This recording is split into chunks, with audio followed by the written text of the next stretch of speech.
Absence de désir dans le couple, c'est souvent un problème. Ça peut être provisoire, ça peut aussi annoncer la fin d'une relation dans le couple amoureux, ou alors ça peut être aussi parce que le couple a investi un autre domaine, c'est-à-dire qu'il est tombé amoureux du couple. Je vous explique tout ça.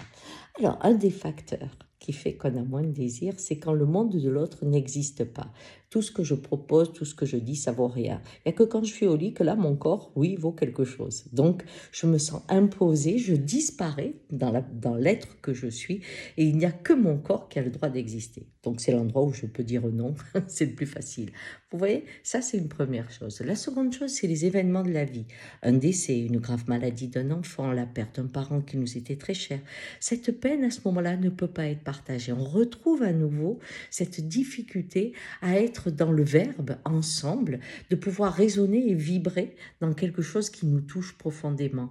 Et du coup, je me ferme. Pas volontairement, hein. Il y a des parents, quand ils doivent traverser l'épreuve d'un enfant gravement malade, se ferment pour se protéger quelque part. Mais ils ont du mal à faire l'amour. Pourquoi? Parce qu'une part de nous est fermée. Or, la danse de la vie, c'est l'ouverture.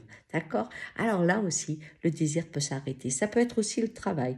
Quand on a une vision de l'autre très puissant, très fort, etc., qu'il soit un homme ou une femme, et qui chute et qu'il est dans la vulnérabilité, c'est plus l'homme que j'aime ou la femme que j'aime. Et dans ces cas-là, il y a une sensation d'avoir perdu, d'être en deuil, et il n'y a plus de désir qui se fait. Voilà. Et puis alors après, il y a d'autres désirs, qui est le désir de tomber amoureux du couple.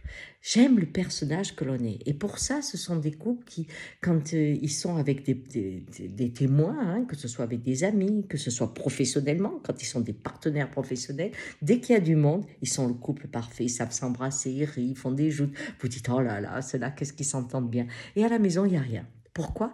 Parce qu'ils sont amoureux de leur couple, mais et du personnage de leur couple. Ce qui fait que quand ils rentrent et qu'il y a juste toi, moi, hein, ce personnage fragile et vulnérable, ce personnage-là, je ne le connais pas, donc je n'ai pas de désir pour lui. Vous voyez? C'est encore un autre possible.